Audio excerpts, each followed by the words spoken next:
with care, compassion, and understanding each child, because each child comes from a different environment.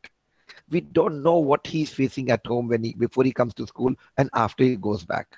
So that's an important thing. So I will start with teachers here now, though I'm going to talk about technology. So what I understand is that, NEP 2020 is bringing in such a lot of change, such a lot of change, so many things to be done, so many new subjects to be done. I don't think we are equipped to have those many teachers. So the first and the most important thing that we need to do is we need to start training our teachers.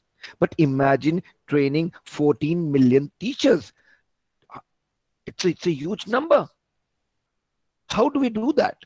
So the simple answer is that we will have to take the help of technology. So my point would be the first training that we need to give to our teachers is to how to use technology to get the right kind of information, to understand what is where, because it is not required now that you know everything, but it is required to know how to find everything and from where to find that. The internet has a huge repository of information. Just note my words. It has a huge repository of information. What the teacher needs to do is to dig out that information, to create or to convert that information into knowledge and then give it to students. That's an important part. You see, we have to understand one point, that we as teachers will never be able to cope up with the pace of today's generation of learners. They are fast, they are smart, and they are gadget friendly. Understand, we are technology migrants. We have migrated to technology, but these students are technology residents.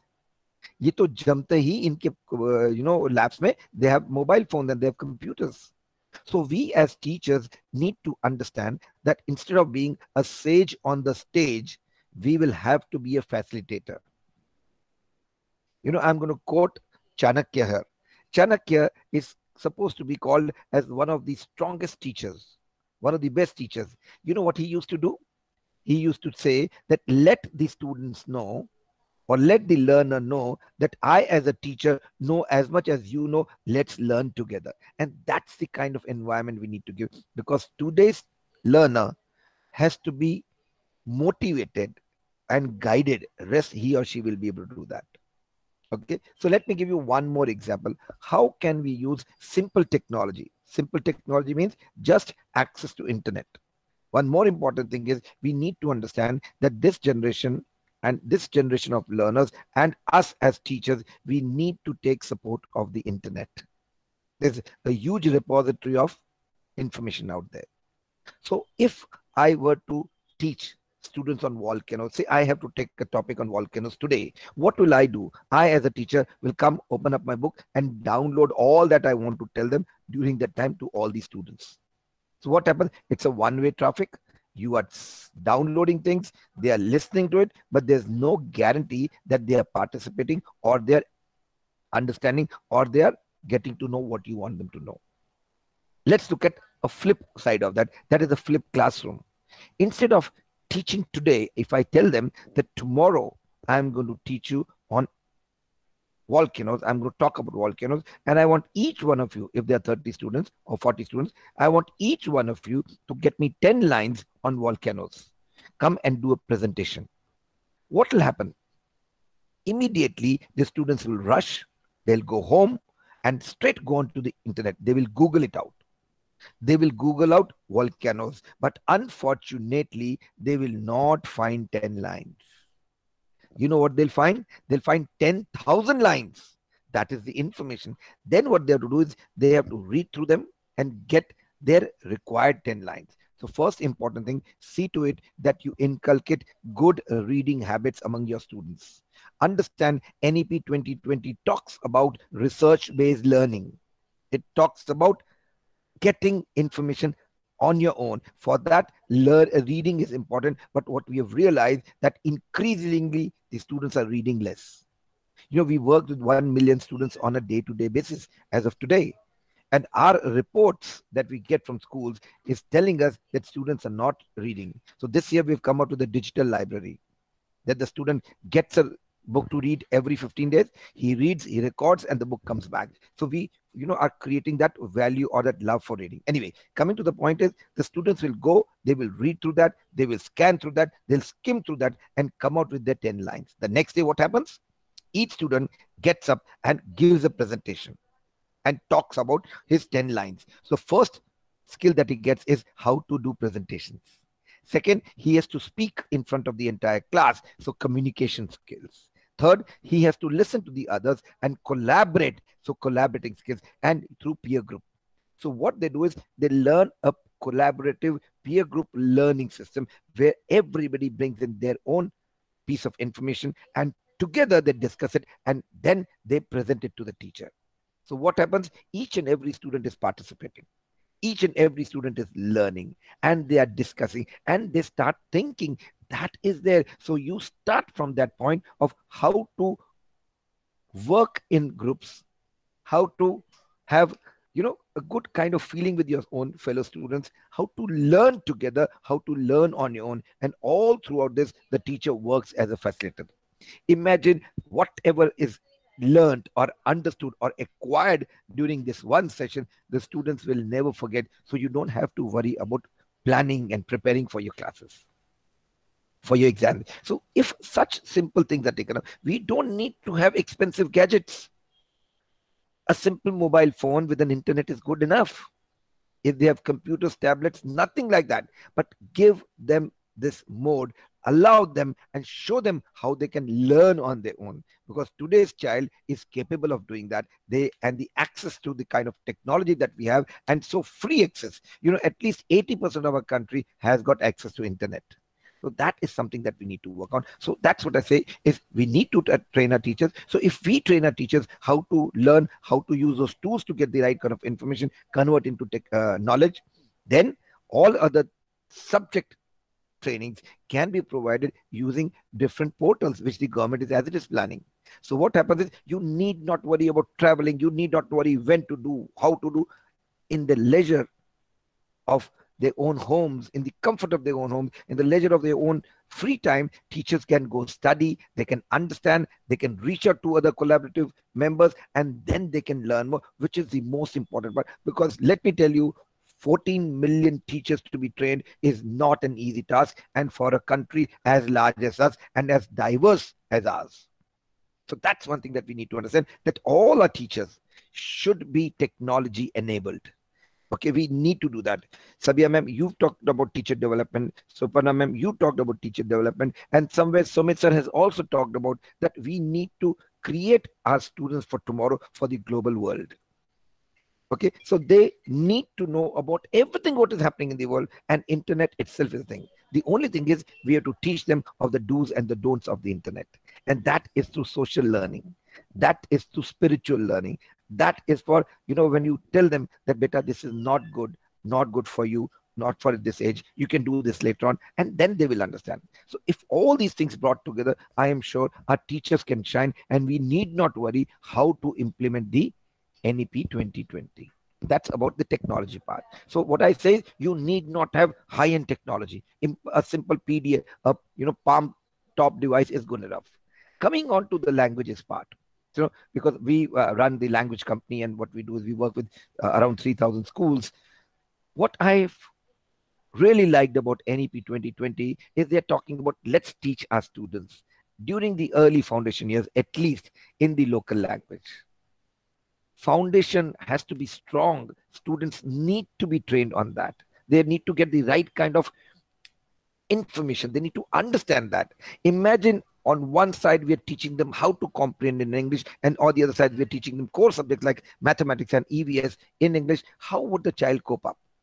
But understand, when the child comes to school, he already knows the local or the mother tongue language. He is not under pressure to comprehend. And that can be taken up. So beautifully done. And one important thing, that does not mean that English need not work on. Suparna ma'am did talk about that. It is not that English is not to be taught, or they have to teach only in the local language. It is advised, it is suggested, but schools can still choose to do that. But if schools are choosing them, I would say please have both the languages. There's a research which says that up till the age of 8, students can acquire up to 5 languages. We are talking about just 3 language formula. And which are those 3 languages? One is the local or the mother tongue. Okay, so in most of the part of India, it's going to be Hindi, or it's going to be Tamil, or it's going to be Gujarati, it's going to be Punjabi, it's going to be Odia, whatever. That is good. Second is the foreign language. We all talk about English. But the third, ma'am, is the classical language. They are laying focus on classical languages. And which are those classical languages? Sanskrit, Urdu, and Tamil. Tamil is the world's oldest language. It is even before Sanskrit. Anyway, so what we say is that students can acquire 3 languages. So why not start with 3 languages right from the beginning? How does this help us? First, the concepts become clearer. Second, they know because they have to connect to the outside world. Sumit sir did talk about the global village, the world becoming small, but you need to communicate. All these wars and problems, all things will go away if you are able to communicate empathetically, in a simple way, with love. So that language is English, and it is okay if it's not our language. We are using it only to connect with the outside world.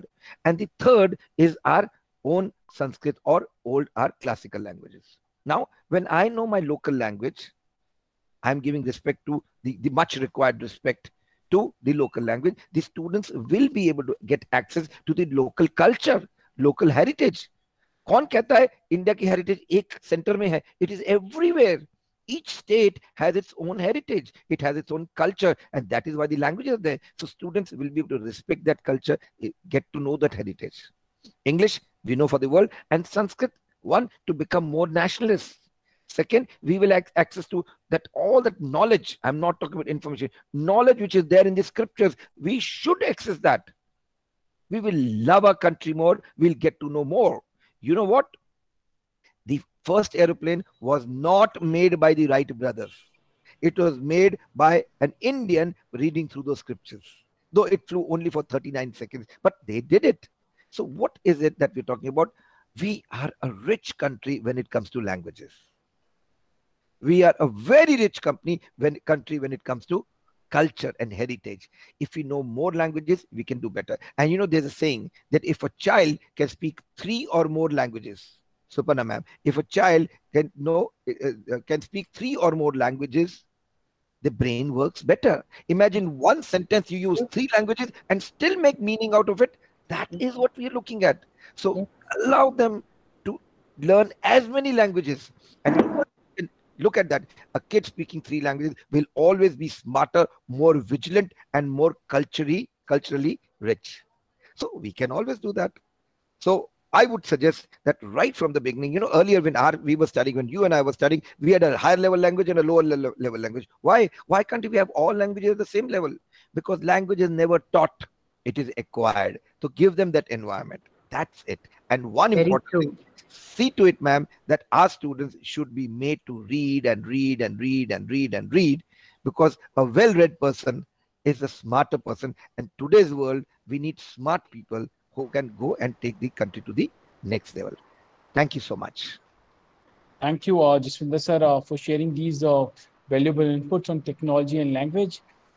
Big thanks for sharing these points. I would come back to you with questions. Now, with this, we come to the last part of the session, which is the question part. I would, request all our participants, if you have any question, you can write in the chat box.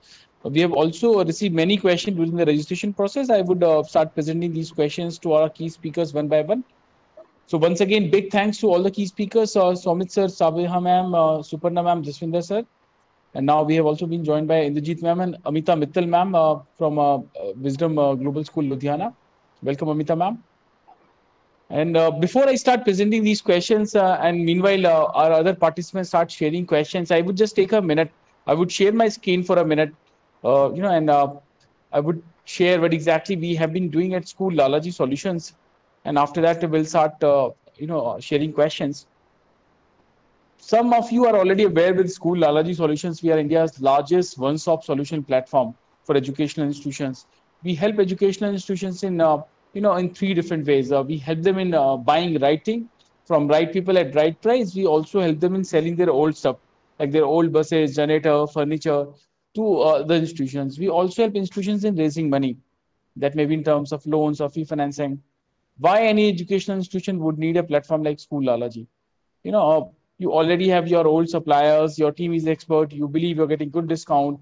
So why you need a platform like School Lalaji to find right supplier for your various requirements? There are, two important reasons. One is the discount, because we have that bulk power. We give them bulk orders, so obviously we can get better discount for your requirements. The second important reason is, in our education ecosystem, we have more than 10,000 educational suppliers, and this number is increasing every month. Every month, there are 20, 30 new companies are coming up into education. They have wonderful products and services, but it's very, very difficult for those companies to reach out to you, to take their product to you, to give a demonstration to you, because you have that limited bandwidth of time. Your team sometimes doesn't get time to meet everyone, to discuss things with everyone. So here we come into picture. We understand your school, your actually requirement, your taste, your budgetary limitation, and then we have category experts who interact with these different category wise companies, on daily basis. We also talk to their previous client to certify their credibility. And then we, after doing that negotiation, we recommend you the right set of options. These are different areas where we are helping educational institutions: smart classroom, procurement, uniform, insurance, diesel, solar plant, language lab, security solutions, furniture, recruitment, music classrooms, healthcare, robotics, STEM STEAM labs, career counseling, stationery, digital marketing, IT solutions, educational tour, generators, learning tools, and finance. And we take the guarantee that we can save you at least 5 to 7% of your annual expenditure. So that's kind of a 5% additional revenue generation for your institution. Just one example, we saved 2 crore 40 lakh rupees for different educational institutions in one category only. That's bus insurance. We are perhaps India's largest school bus insurance partner.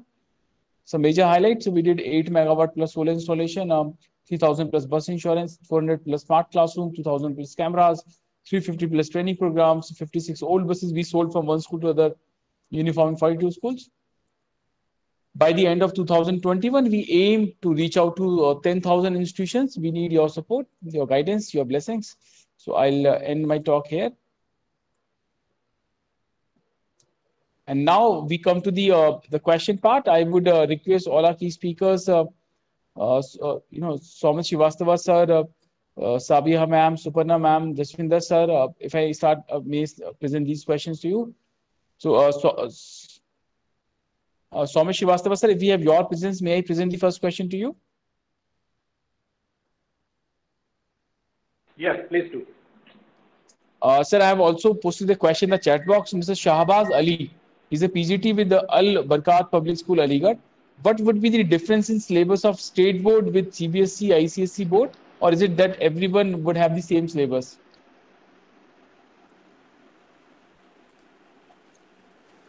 I don't know, in fact. I don't know his syllabus, which is followed by his school. In fact, lot of people are asking this question. Are we going to, where we are going to have this single board, board for all kind of schools? No, I don't think so. I don't think so. And I don't support also. Let there be multiple boards. And CBSE, as of now, is already overloaded. I think more than 15,000 schools have been affiliated with CBSE, and almost similar number is still in the pipeline. And CBSE, with the kind of a staff strength that they have, it is becoming humanly impossible for them to manage these schools. Once they grant affiliation, they are not able to monitor, they are not able to support, supervise. And there is, in fact, need to set up another board, and so that some more schools can be affiliated with that board. So that is the scenario as of now. So Delhi government is coming up with its own new board, so that may fulfill that need. Yeah, definitely. Yes, I think all respective states they should continue with their boards, and that will actually provide much needed diversity to our country. Absolutely. कुछ अगर कमी रह जाएगी तो sir Baba Ramdev भी सुना है, वो भी अपना एक बोर्ड एजुकेशन बोर्ड लाने की बात करते हैं बीच बीच में. Right. So big thanks, Soumit sir. I'll come back to you. Now I would request Sabia ma'am, ma'am, if I may present the next question to you. Yeah. Ma'am, I've already posted the question in the chat box. Mr.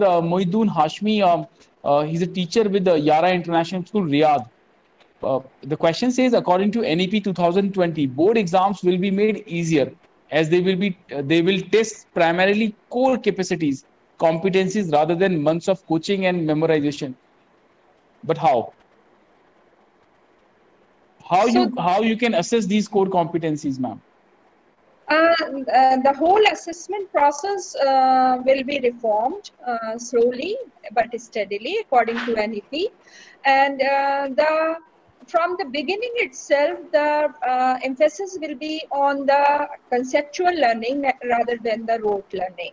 So there is a promise of conceptual, more inclusion of conceptual questions, and from this year only they are going to increase 10% conceptual question in the board examinations, and they will increase it to year after year. They will increase it to 50 to 60% conceptual questions. So the focus is on the conceptual learning rather than the rote learning. And hopefully, and as the question was asked by one of the teacher, that whether we will be having the same board throughout India, it cannot be possible. But there will be the change in the national curriculum framework, and the states will also be given the power to change, to revamp their present syllabus accordingly, and not only NCERT but SCERT will be made more powerful, so that they can include the things which are there in their environment in the curriculum or syllabus of the students. So that will be the C. Thank you. Right. Thank you, Savia ma'am. I'll come back to you. Now I would request Suparna ma'am, if I may present the next question to you. Suparna ma'am, do we have your presence? You are on mute, ma'am. Yes, I'm there. Right, ma'am. Ma'am, the question in the chat box is Rehana Sahid ji, PGD with Al Barkat Public School, Aligarh, has asked this question. The question says, how will flexibility in changing subjects affect job scenario? I would say, like, if you can share how it is going to impact the job scenario. Both ways. Yeah, flexibility of the subject. Actually, suppose my subject is biology. I am expert in my subject. But at the same time, I have to learn other subjects also, because students think that my teacher knows everything. And he or she expects all the answers from his or her teacher. And flexibility of job, as far as this is concerned, that you see, as much as skilled you are, you would be getting higher opportunity. That is why here, as per new education policy, the quality is being counted, not the qualification. That is why you see that skill education or some skill programs to be if it is conducted, to be joined by the teachers, and it should be completed. So that is what I am saying, that teachers are to be skilled first, so that our children will also be skilled. And this is a very big imagination, Hannah, for the student, that my teacher knows everything. Everywhere I have seen right from the beginning. So right from the beginning, when I started my teaching career, even I started from classes BSc and MSc. I was teaching to BSc. Their imagination was also like similar imagination. They were thinking that my teacher knows everything. Like you were asking about the examination, no, the courses, state courses, and the ICSE courses. So teacher has to know all this. What is there in my state? is that similar to NCERT? And as far as the subject is concerned, subject knowledge is very much required at present scenario, sir. Absolutely. Thank you, Suparna ma'am. I'll come back to you. Now, I would request Jaswinder sir. So this question is from the world of languages. Mohammad Alauddin, TGT with Al Barakat Public School, Aligarh, has asked this question. To Mohammad ji says, what is the role of new education policy 2020 to promote of Urdu language and literature? I would also request if you can include in your response the entire language development scenario, like what would be post NEP implementation. Jaswinder sir. I like to do that, but before that, can I add something to the earlier question? Let me give you an example. See, I did my electronics and I then set up my own business.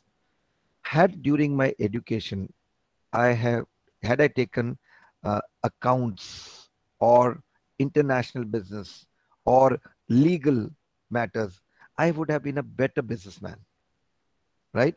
So what happens is, based on what your field, because what now we are talking about is not just people who are getting jobs. We need to have more people who will give jobs.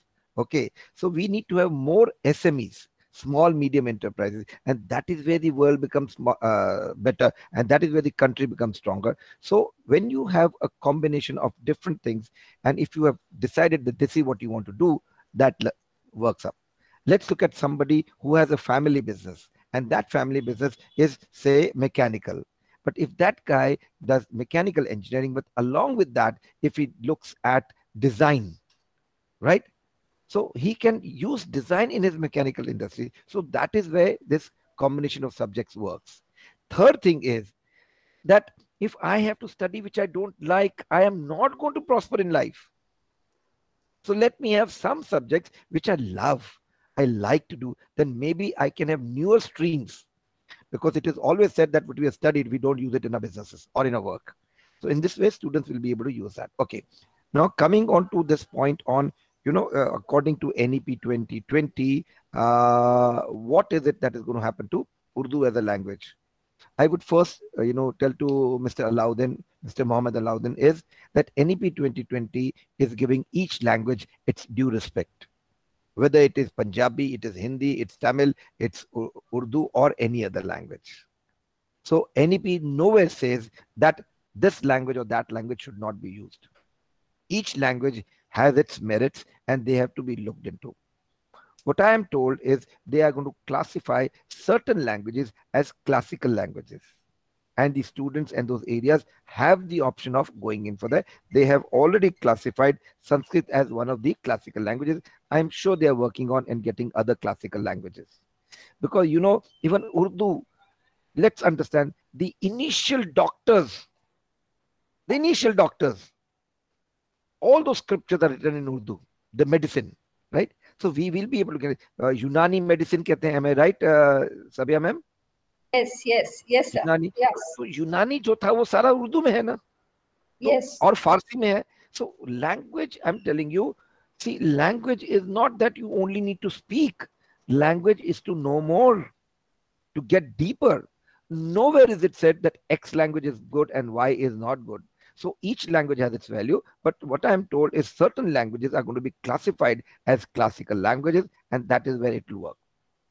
Looking at the language scenario, see, one thing we all need to understand is that, like I earlier said, and even ma'am said, that nowhere is it said that English should not be taught in the early years. It should be done. We should all plan in such a way that we give access to at least 3 languages and proficiency level. Just thoda pad liya, likh liya nahi, properly bol liya, properly samajh liya. So 3 languages our students should be proficient in.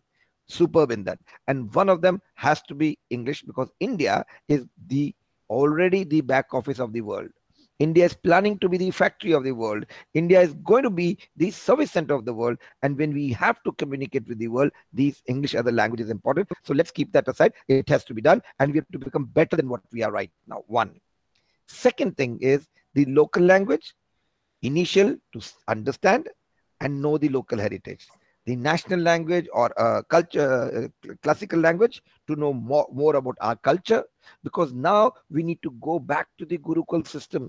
That was a better education system, and the Britishers knew that that system was very good. They wanted to kill that system. That is, they got this system where they have taught us how to become followers. They have taught us how to only become managers, but not leaders. So we need to go back to our own culture. We need to go back to that. But beside that, that does not mean we do not connect with the world.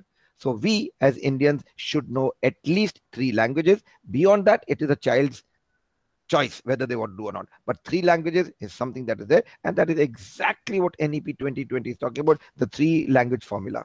So that's what I talk about, the overall scenario. So you will have, but yes, I think we should ask Somit sir. Somit sir, since you are from KV, what will happen if a child from Tamil Nadu goes and shifts to Punjab? तो वो तमिल सीख रहा है, यहाँ पंजाबी में सिखाएंगे, न वो हिंदी जानता है, न वो पंजाबी जानता है, उसका क्या होगा? I am still confused because I really want an answer. I'm sure the government would have thought, and at KV level, you will face this more than in other places. So Sumit that sir, was my question. That was my question during my talk. so that is something that NEP has not yet specified about it. It is not clear on that issue. So Somit sir, can you put some light? I'm sorry, Rajulji, I'm asking question on your behalf. No, please, because please. ये हमें confusion है. Now, अगर हमें कोई पूछता है, तो we should have an answer which is proper. We can't give an answer because I think it is that way. So Somit sir, it's a national question in today's time, sir. पूछता है Bharat. Somit sir. Actually, I don't know. I don't have any solution to this problem, but this concern is there. But the onus of teaching the local language, it is actually more lies on the family and less on the school. So if the family, suppose a Tamil family shifts to Punjab, so the whole family is shifting there. So since the onus is on the family to develop that local or mother tongue or whatever. So I think, and the mother tongue is actually acquired not by the efforts of a school, but by the family culture. Since the parents are speaking, siblings are speaking. So in any case, I have not come across any boy or a girl who doesn't know how to converse in his mother tongue. I mean, no matter where the family has lived, whether in their native state or in some other state, but whichever state they live, they are able to pick up reasonable proficiency in their mother tongue. Hope that answers. No, sir. We are talking about if a Tamil family shifts to Punjab. Yeah. The question is that. उसको इडली तो नहीं मिलेगी, लेकिन उसको पंजाब का खाना मिल जाएगा, लेकिन पंजाब की बोली कैसे सुनेगा? वो problem. Yes. That is the question.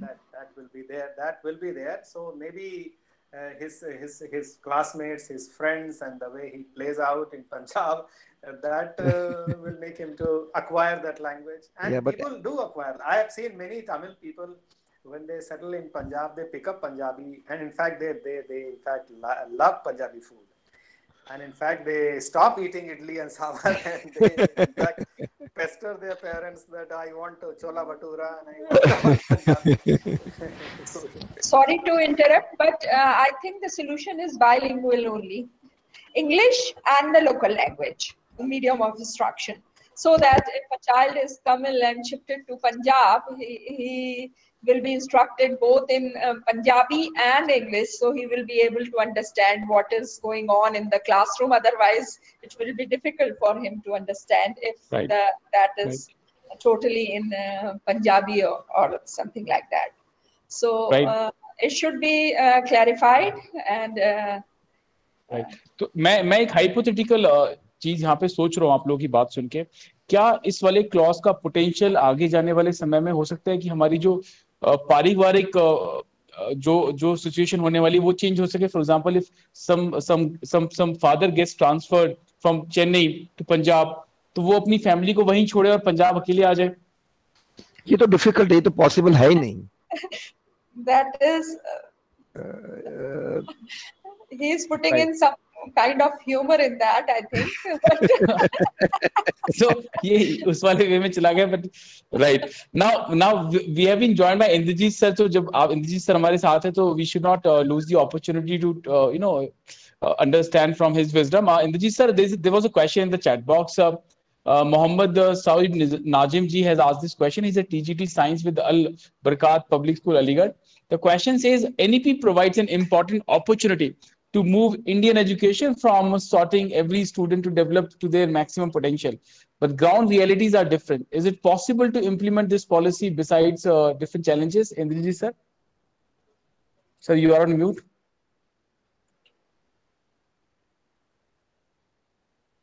Indriji sir, you are on mute, sir.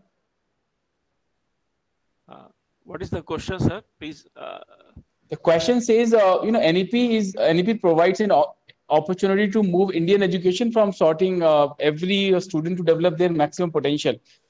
But ground realities are different. Is it possible to implement this policy in Indian scenario where we have a lot of challenges? Really, it's very difficult. I think Somesh sir I think Somesh sir can explain this question in better way. So you can ask to Mr. Somesh Srivastava sir. He is our senior officer, and he is a wonderful orator and wonderful person. So I think this question should be asked to Mr. Somesh Srivastava. Explain beautifully. Right. Somesh sir, what do you think? What would be the challenges while implementing? Like language is one challenge we have just discussed. So what would be the other challenges if you can share, some highlight on that? Online to hai. Sorry. Somesh sir? Yes. Am I audible? Yes, you are audible, sir. Yeah. So the challenges will be there. And the good part of this document is that this document does not prescribe any ready-made solution. It only underlines the concerns. What are the global concerns? What are the challenges? What are the key difficulties? But it does not spell out any ready-made formula, any ready-made prescription, because there will always be problems with ready-made prescriptions. And that is how it should be. So I welcome this document in the sense that it underscores the concerns, the global concerns, the challenges also, but it does not specifically point out how these challenges will be overcome. Of course, it leaves some suggestions here and there. Some suggestions are direct, some are not so direct, but it leaves out to the imagination and creativity and the specificity of local institutions, local organizations, how they see these concerns and how they work out their own practical solutions.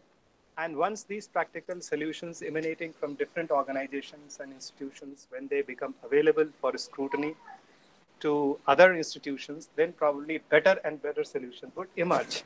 So that's my tentative answer to this question. But of course, if anything specific is pointed out, then in specific terms it can be.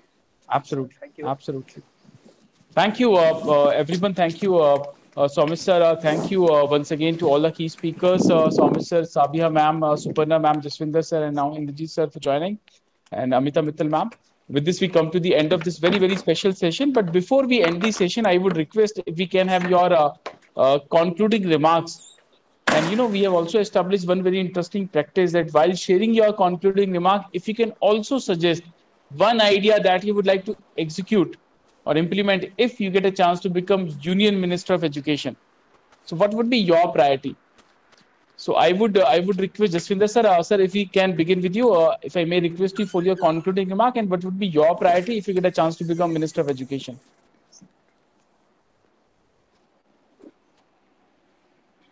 Okay, so thank you so much for giving this to me, because I look forward to this session every time. See, first of all, we all need to understand that NEP 2020 is a disruptive policy. It's something which aims to do a lot in a country, and it is a mammoth task. So first of all, we need to understand that this mammoth task we can achieve not by getting scared, not by getting worried, but what we need to do is we need to, break it into small pieces and then pick it up, right? That is something that we need to work on. The second thing is that whatever happens, if we as educationists, okay, go down and do it properly, things will work. But something very, very important is required here. The most important thing that is required is that we need to get the right kind of people to join the education fraternity, the right kind of people to become teachers. We should not have teachers because, I mean, people should not become a teacher because they have no other work or no other profession available to them. It should be by choice. Yeah, yes, it should be by choice. Now, understand one thing. NEP 2020 has brought in one point by saying the 4-year integrated B.Ed program.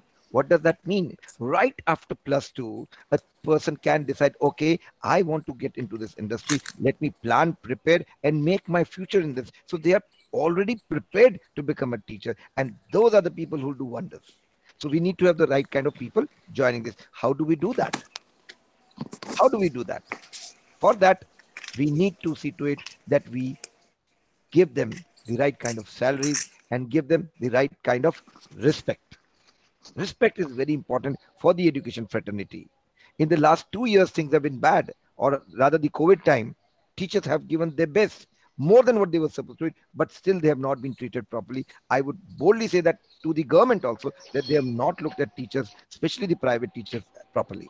Okay, so now if I were to be the minister, union minister for education, what I would do is I would classify teachers as the first class citizens of the country, people who deserve the maximum respect.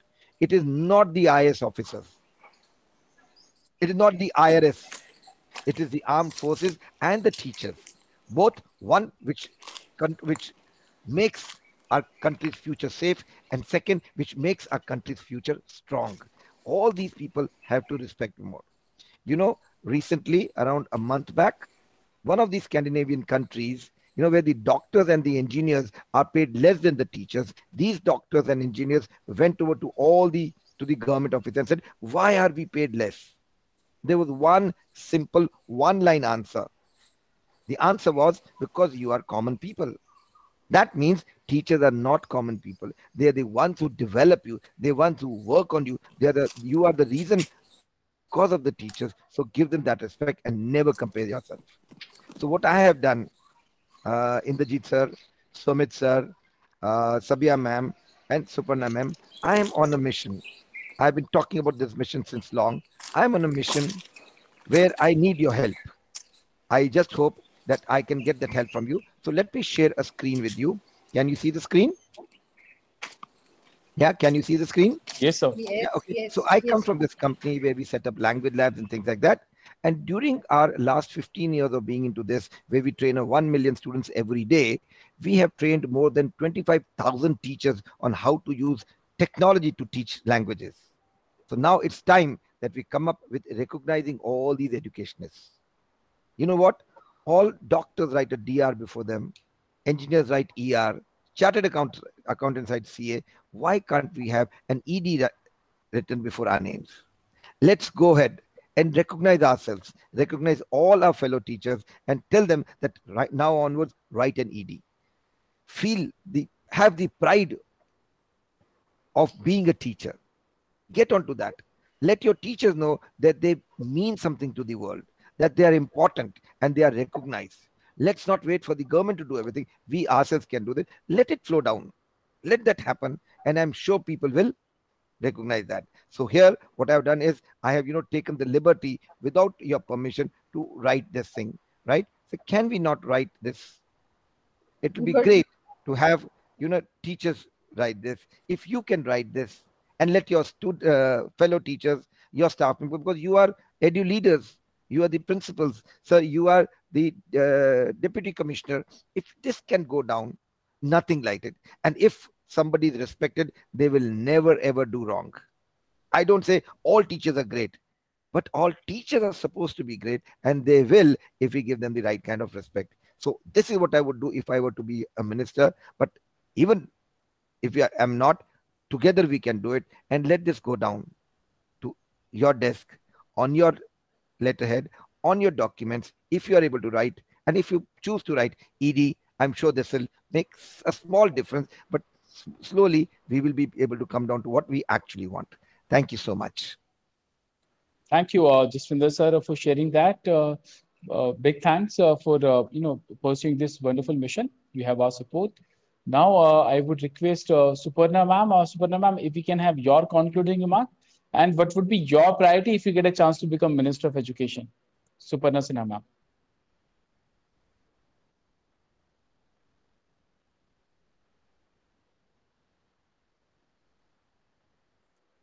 Suparna ma'am, do we have your presence? I would request Sabiha ma'am now. Sabiha ma'am, if you can have your concluding remark, and what would be your priority if you become the Shiksha Mantri of Bharat? Sabiha ma'am. Once again, I want to thank you all for this wonderful webinar, for this wonderful interaction. And I want to reciprocate what Jaswinder Singh ji just said, that the two priorities which would be my priorities if I would become the education minister. One thing is that we have to give due respect to our teachers by enhancing the respect and salaries which they are getting. And the second thing is that the teachers should be not merely by accident, they should be by choice. For example, if we have the passion for teaching only, then we should join the teaching profession. It should not be like that कि हमको कुछ और नहीं बन पाए, हम engineer नहीं बन पाए, doctor नहीं बन पाए, तो हम teacher बन गए.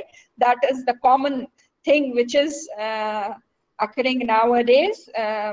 Teaching profession जो है वो बहुत नीचे जा रहा है, just because the teachers are not getting their dues.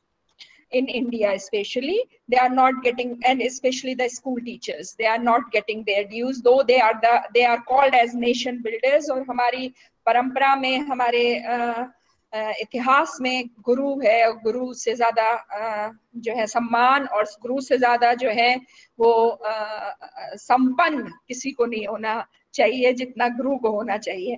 तो teachers should be given due respect, and they should be given their dues also, that is raised in salary. The other thing which I want to do is to include every child in the school education.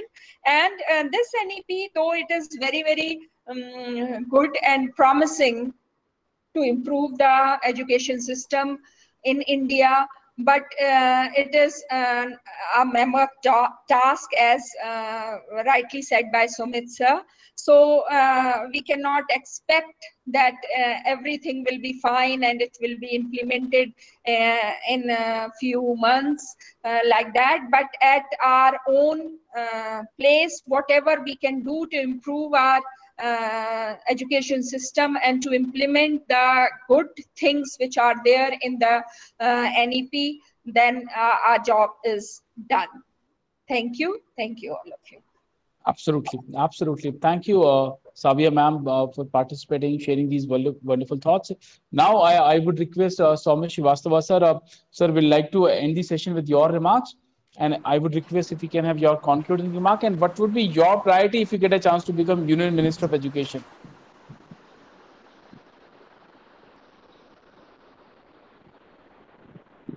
Yeah, thank you.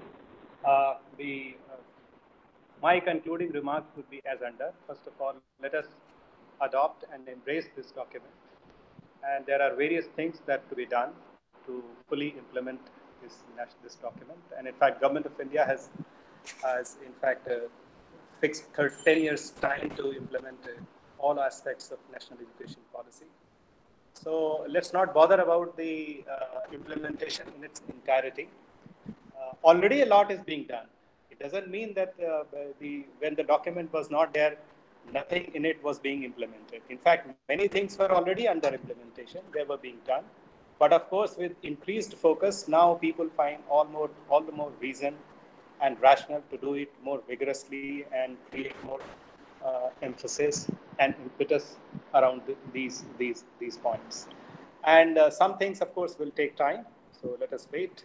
Now the curriculum framework is being written, and after that textbooks will be written. So these things will come in course of time. And as we were all pointed out that if we become the education minister, what we would do. So in case if I become the education minister, which of course remains a distant possibility, rather an impossibility. So, but in the remotest possibility of me becoming the education minister, I would immediately introduce an unbiased and free and science-based course on nutrition right from class 1 up to the highest standard. Because I personally feel, and I'm very convinced about it, that diet is the sum and substance of fitness. And without correcting diet, no amount of exercise, no amount of yoga would be able to bring about lasting impact. And so there is a need, and in fact, you would be surprised that even medical professionals, even doctors, they know very little about nutrition. They know about diseases and pills. They can prescribe hundreds of pills. But if you ask them nutrition, so their knowledge is as much as it is possessed by any ordinary citizen.